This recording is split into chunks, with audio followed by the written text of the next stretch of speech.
미국의 허버드 대학과 캐나다 토론토 대학교에서 심리학을 가르치고 있는 조던 피터슨 교수라는 분이 있습니다. 그분이 이런 말을 했어요. 나는 캐나다 엘버타주 북부 지역의 혹한의 추위와 황량한 시골에서 태어났습니다.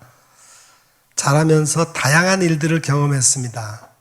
접시 닦기, 주유원, 바텐더, 요리사, 양봉업자, 석유 시추공, 목공소 인부, 철로 건설 인부, 운전사 등 다양한 일을 했습니다. 엘버타 대학교에서 정치학을 공부하고 냉전의 시대에 유럽을 여행하면서 전체주의와 세계대전으로 유럽에 남긴 상처들을 확인했습니다. 그래서 인간의 어두운 본성을 연구하기 위해 심리학을 공부하고 임상심리학 박사학위를 취득했습니다. 그는 성격 심리학 분야에 크게 기여하고 있습니다. 2018년에 12가지 인생의 법칙, 혼돈의 해독제란 책을 썼습니다. 그 책에서 그는 이렇게 말합니다. 사람들이 보통 인생의 의미를 행복이라고 생각합니다. 그런데 행복하지 않다면 어떻게 합니까? 불행하면 인생의 의미도 사라집니까? 행복은 예측할 수 없습니다. 쉽게 사라집니다. 노력한다고 얻을 수도 없습니다. 행복을 목표로 삼을 수도 없습니다. 행복이 삶의 목적이라면 불행해졌을 때 인생은 바로 실패한 것이 됩니다. 인생은 고통입니다.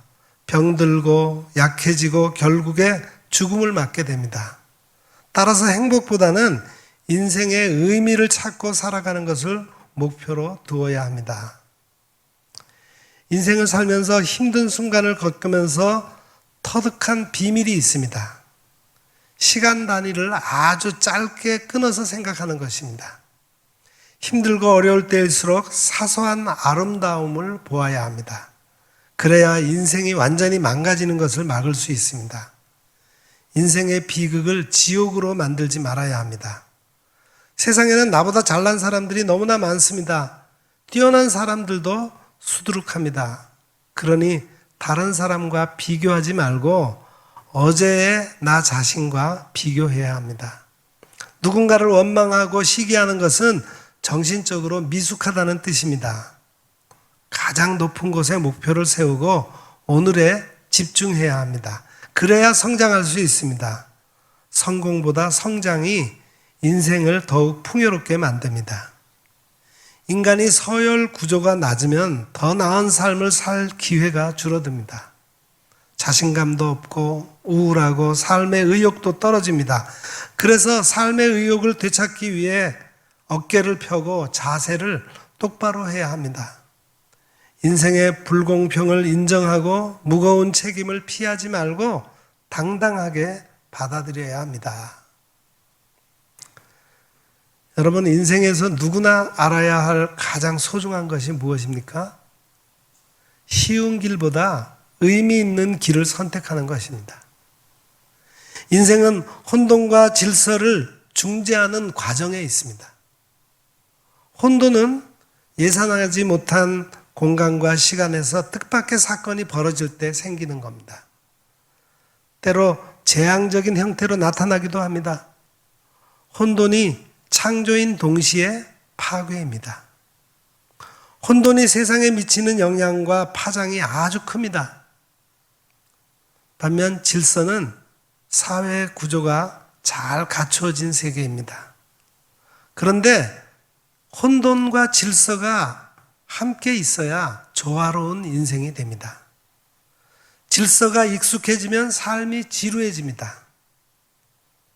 너무 새로운 것을 하면 불안해집니다. 그래서 인생의 의미가 혼돈과 질서의 경계선에 있는 것입니다. 코로나 팬데믹으로 세계 경제가 위축되어 있습니다. 미국과 중국이 무역 갈등을 겪으면서 세계 경제가 불안정한 상태에 있어요. 또한 최근에 러시아가 우크라이나를 침공하면서 세계 평화가 혼돈 상태에 있습니다. 전쟁이 세계 경제에 엄청난 영향을 주고 혼돈을 일으키고 있습니다. 고환율, 고금리, 고물가, 고유가로 인해 세계 경제가 비상이 걸려 있습니다. 우리나라의 산업계의 경영난이 가중되고 있습니다. 국가의 부채와 민간 부채가 엄청나게 증가하고 있어요. 보편적인 기본소득이 도입되면 소득이 적은 사람들은 갈수록 더 가난해질 것입니다. 고물가 시대에 가정경제도 위축되고 있습니다. 그래서 직장인들이 점심값마저 걱정하며 출근하고 있습니다. 가난한 사람들이 한 끼 식사도 걱정하고 있습니다. 오늘 하나님께서 이사야 선지자를 통해서 말씀하십니다. 하나님께서 영혼을 살리기 위해서 확실한 은혜를 허락하셨다. 하나님께서는 영혼을 살리기 위해서 사람들을 은혜의 자리에 초청하셨습니다. 우리 본문 1절을 우리 다 같이 한번 읽겠습니다. 1절입니다. 오라 너희 모든 목마른 자들아 물로 나오라. 돈 없는 자도 오라. 너희는 와서 사 먹되 돈 없이 값 없이 와서 포도주와 젖을 사라. 아멘. 여기서 목마른 자들이라는 것은 목마른, 갈증나는, 갈망하는 이란 뜻이 있어요. 하나님께서 목마른 사람들에게, 갈증나는 사람들에게, 갈망하는 사람들에게 물로 나오라고 말씀하셨습니다. 물은 무엇입니까? 물은 모든 생명체의 필수품입니다. 물이 없으면 생명도 없습니다. 물이 생명을 유지하게 합니다. 물이 생명체를 성장시킵니다. 물이 자연을 깨끗하게 합니다. 물이 새로운 힘을 줍니다. 물이 부족하면 생명체가 시들고 갈증이 생깁니다. 물이 없으면 갈증이 심각해져요. 육신이 목마르면 물을 찾습니다. 육체의 고통 중에서 가장 심각한 것이 목마름의 고통입니다. 시편 기자가 그 고통을 이렇게 말했습니다. 내 힘이 말라 질그릇 조각 같고 내 혀가 입천장에 붙었습니다. 주께서 나를 죽음의 진토 속에 두셨습니다. 예수님께서 십자가에 못 박혀 죽으실 때 이런 목마름의 고통을 겪으셨습니다. 여러분, 사람들이 왜 목마릅니까? 사람들이 생수의 근원이신 하나님을 버렸기 때문입니다. 생수의 근원을 버린 사람이 다 수치를 당합니다. 여호와를 떠나는 사람은 흙에 기록된다고 했어요. 생수의 근원이신 하나님을 버린 사람이 인본주의의 웅덩이를 팝니다. 하나님이 없어도 얼마든지 인간의 능력으로 잘 살 수 있다, 이렇게 주장합니다. 하나님을 떠난 사람들이 죄악의 웅덩이를 팝니다. 그런데 죄악의 웅덩이로는 물을 가두지 못합니다. 왜냐하면 밑이 터진 웅덩이가 되었기 때문입니다. 하나님을 버린 사람들은 육체의 욕망을 채우지 못합니다. 아무리 많이 가져도 만족하지 못합니다. 아직도 여전히 부족하다고 느낍니다. 마치 욕망의 갈증에 소금물을 마시는 것과 같은 심정입니다. 아무리 좋은 것을 먹어도 만족하지 못합니다. 하나님을 버린 사람들이 어떻게 살아갑니까? 탐심의 죄악으로 영과 혼이 피곤하게 살아갑니다. 하나님을 떠난 사람들은 패역하여 자기 마음의 길로 걸어갑니다. 육체의 욕망을 채우기 위해 애쓰고 노력하고 채워져도 공허합니다. 하나님을 떠난 사람들은 자족하지 못합니다. 현재의 삶에 감사하지 못합니다. 그래서 하나님을 떠난 사람들은 행복을 느끼지 못합니다. 왜냐하면 자신이 수고한 삶의 가치를 느끼지 못하기 때문입니다. 양식이 아닌 것을 위해 은을 달아줍니다. 배부르게 하지 못할 것을 위해 수고하기 때문입니다. 본문 2절도 우리 같이 읽겠습니다. 2절, 너희가 어찌하여 양식이 아닌 것을 위하여 은을 달아주며 배부르게 하지 못할 것을 위하여 수고하느냐. 내게 듣고 들을지어다. 그리하면 너희가 좋은 것을 먹을 것이며 너희 자신들이 기름진 것으로 즐거움을 얻으리라. 아멘. 지금 우리가 수고한 것에 보람을 느끼십니까? 내 손이 수고한 대로 좋은 것을 먹고 사십니까? 현재의 삶이 즐겁습니까? 하나님께서는 목마른 사람들에게 생수를 주기 원하십니다. 생수를 마시려면 하나님께로 나오라고 말씀하십니다. 굶주린 사람에게 좋은 것을 먹이시기 원하십니다. 돈이 없는 사람들도 하나님께로 나오라고 말씀하십니다. 돈 없이 값 없이 무료로 포도주와 젖을 사라고 말씀하십니다. 포도주와 젖은 하나님께서 하늘에서 내리신 축복입니다. 창세기에 보면은 이삭이 야곱에게 축복하며 이렇게 말했어요. 하나님께서는 하늘에 이슬을 내리시고 땅을 기름지게 하신다. 풍성한 곡식과 포도주를 너에게 주시기를 원한다. 하나님께서 말씀하신 명령을 청종한 사람에게 하나님은 복을 주십니다. 하나님을 사랑하여 마음을 다하고 뜻을 다해 섬기는 사람에게 하나님께서 복을 주십니다. 신명기에 있는 말씀입니다. 너희 땅에 이른 비와 늦은 비를 적당하게 내리실 것이다.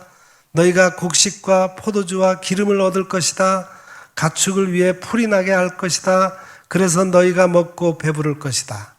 그때 너희가 스스로 삼가라. 마음에 미혹하여 하나님을 떠나 다른 신을 섬기고 그것에게 절하면 하나님께서 진노하신다. 하늘을 닫아 비를 내리지 않을 것이다. 땅이 소산을 내지 않게 하신다. 하나님께서 너희에게 주신 아름다운 땅에서 속히 멸망할까 두려워한다. 하나님께서 하늘에서 이른 비와 늦은 비를 적당하게 주셔야 농사를 짓고 목축업에도 복을 받습니다. 올해 페루 앞바다의 해수 온도가 내려가면서 라니냐 기상 현상이 발생한 것을 예고했습니다. 겨울은 너무 춥고 여름은 초강력 폭염으로 무더운 여름을 보내야 한다는 겁니다.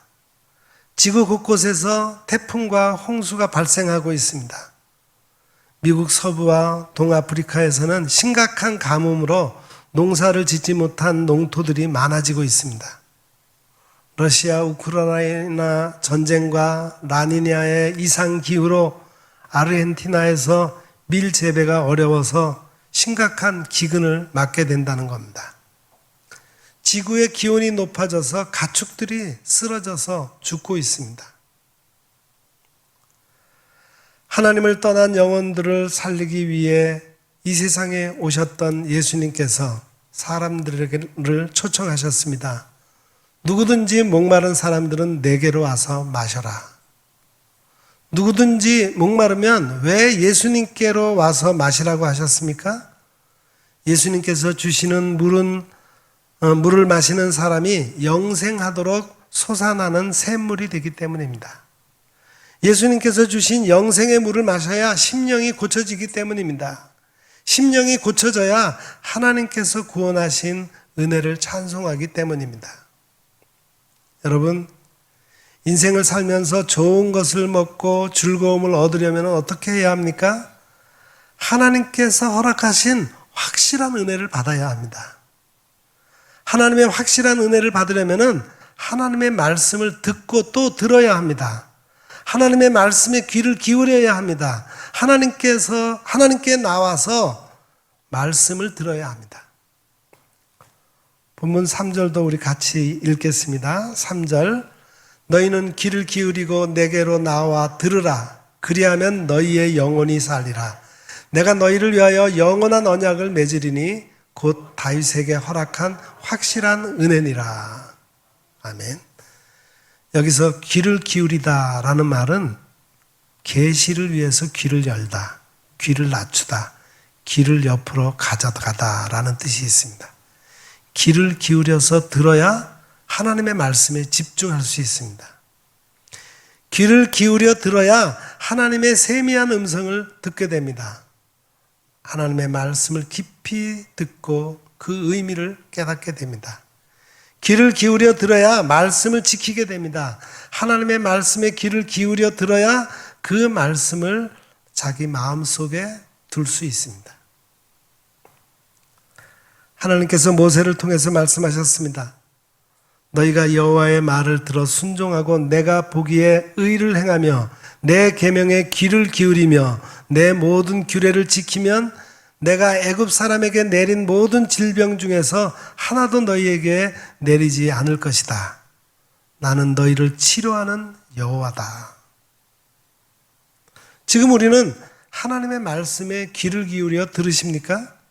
하나님께서 왜 이 말씀을 하시는가 듣고서 하나님께 기도할 때 하나님께서도 귀를 기울여 들으셔서 내가 평생에 기도하게 될 것입니다.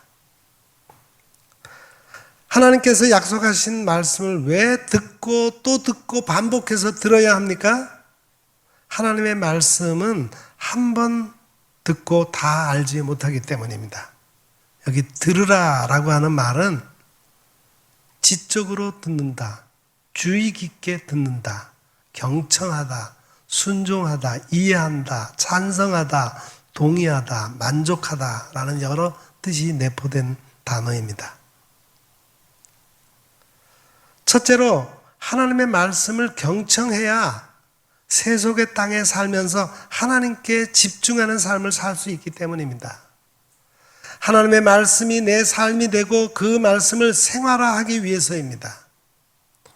고 유진 피터슨 목사님이 85세의 일기를 마치면서 말했습니다. 세상이 필요한 것이 하나님이다. 그리스도인의 삶은 하나님께서 우리를 위해 행하신 일들로 채워진다. 하나님의 말씀을 반복해서 들으면서 하나님의 말씀을 통해서 하나님의 임재를 체험해야 한다. 그래야 세속에 물들지 않는다. 귀를 기울여 주의 말씀을 듣는 것이 영성이다. 주님에게 자기의 삶을 거는 것이 인생에서 가장 멋지고 중요한 일이다. 영성은 살아계신 하나님을 향한 깨어있는 관심이다. 공동체 속에서 우리가 하나님을 향해 드리는 신실한 응답이다. 이제 함께 새로운 믿음의 세계로 가자. 새로운 출발을 하자. 하나님께서 말씀하실 때 역동적인 삶을 산다. 하나님의 말씀이 나를 생생하게 살게 하신다. 하나님께서 나를 변화시켜서 세상을 변화시키실 것이다. 두 번째는 하나님께서 약속하신 말씀을 반복해서 들어야 그 자체가 복이 있기 때문입니다. 하나님의 말씀을 들어야 믿음이 생기기 때문이에요. 로마서에서 말씀했죠. 믿음은 그리스도의 말씀을 들으면서 생긴다. 그 믿음이 생기면 하나님의 말씀을 전적으로 의지합니다. 하나님의 말씀에 전적으로 순종합니다. 믿음의 교제가 하나님의 선하심을 알게 합니다. 그 믿음이 그리스도께 이르도록 역사합니다. 믿음으로 성도들이 평안을 얻습니다. 그리스도 안에서 사랑으로 많은 기쁨과 위로를 받습니다. 하나님의 말씀을 믿음으로 힘을 얻습니다. 영혼의 양식을 매일 먹어야 삶의 활력이 있습니다. 믿음이 있어야 위기를 기적으로 바꿀 수 있습니다. 마지막 세 번째는 하나님의 말씀을 계속 들어야 그 영혼이 살아나기 때문입니다. 하나님의 말씀을 생생하게 듣는 사람이 영혼을 살릴 수 있기 때문입니다. 하나님께서는 영혼을 살리기 위해서 증인을 세우셨어요. 우리 본문 4절도 우리 다 같이 읽어보겠습니다. 4절 보라 내가 그를 만민에게 증인으로 세웠고 만민의 인도자와 명령자로 삼았나니 여기서 증인이라고 하는 히브리어의 뜻은 주다, 지정하다, 부여하다, 맡기다, 허락하다, 지도하다, 구하다 라는 뜻입니다. 진실한 증인이 사람의 생명을 구원합니다. 하나님께서는 성령을 통해 믿는 사람들의 마음을 열어서 성경 말씀을 깨닫게 하십니다. 그리스도의 고난과 부활의 능력을 증거하게 하십니다. 예수님의 이름으로 죄사함을 얻도록 회개하게 하십니다. 예수님을 믿음으로 영원히 살아난 사람은 어디서든지 복음을 증거합니다. 예수는 그리스도다. 예수가 그리스도시다. 이렇게 가르치고 전도하기를 쉬지 않습니다. 그리스도의 증인은 한 영혼이 구원을 얻기까지 항상 쉬지 않고 기도합니다. 하나님의 뜻 안에서 좋은 길을 얻고 선한 길로 나가기를 기도합니다. 하나님께서는 증인에게 신령한 은사를 주십니다. 복음을 증거하는 증인에게 기적을 행하는 능력도 주십니다. 여러분, 하나님께 확실한 은혜를 받은 사람이 어떻게 살아야 합니까? 하나님을 영화롭게 하는 삶을 살아야 합니다. 본문 5절도 같이 읽겠습니다. 5절, 보라, 내가 알지 못하는 나라를 내가 부를 것이며 너를 알지 못하는 나라가 내게로 달려올 것은 여호와 내 하나님 곧 이스라엘의 거룩한 이로 말미암음이니라. 이는 그가 너를 영화롭게 하였느니라. 아멘. 하나님께 확실한 은혜를 받은 사람이 하나님을 알지 못한 나라 사람들을 부릅니다.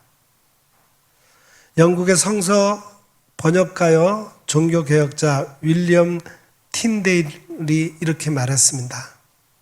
그리스도가 전파될 때 선택을 받은 사람들의 마음이 하나님의 풍성한 긍휼로 인해 부드러워지고 녹기 시작합니다.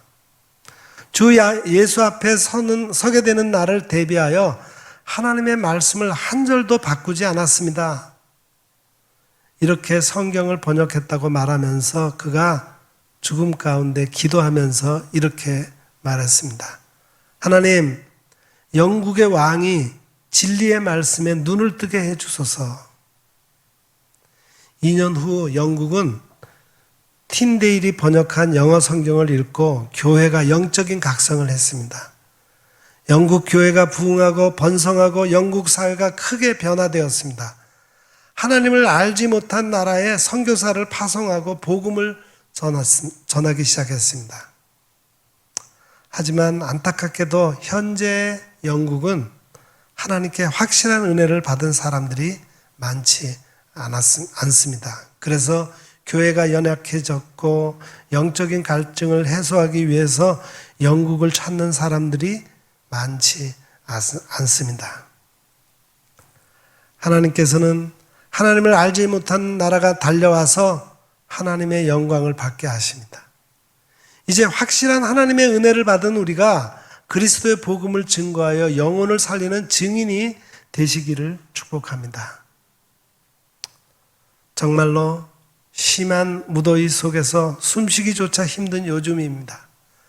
날씨만이 아니라 우리가 사는 환경도 점점 어려워져 간다는 느낌을 지울 수가 없습니다. 이런 때에 우리 교회는 교육과 선교의 달로 정해서 교회학교 여름 행사와 복음 전파 사역에 집중하려고 합니다. 우리의 힘으로는 이미 다 고갈되어서 한 발자국도 뗄 수 없습니다. 그래서 하나님은 우리에게 말씀하십니다. 너희 목마른 자들아 내게로 나오라. 내게 듣고 들으라. 너희가 좋은 것을 먹을 것이고 기름진 것으로 즐거움을 얻으리라. 너희는 귀를 기울이고 내게로 나와 들으라. 그리하면 너희 영혼이 살리라. 확실한 은혜를 줄 것이다. 이런 하나님의 말씀에 순종해서 하나님 앞에 나와 하나님의 말씀을 귀 기울여 들으시기를 힘쓰시기 바랍니다. 그래서 하나님께서 실제로 내 삶 속에서 역사하고 계심을 체험하여 영혼이 살아나는 여러분들이 다 되시기를 기원합니다. 하나님이 허락하신 확실한 은혜를 받아 다음 세대를 잘 세워갈 뿐만 아니라 우리가 알지 못하던 나라 사람들에게도 그리스도의 복음을 전하여 하나님께 영광을 돌리는 성도들이 다 되시기를 간절히 기원합니다. 기도하겠습니다. 사랑의 하나님, 우리가 혼돈 속에서 갈증을 느끼며 살 때도 여전히 우리를 사랑하셔서 우리를 부르시고 생수로 채우시고 만족해 하시며 은혜를 베풀어 주시니 감사합니다.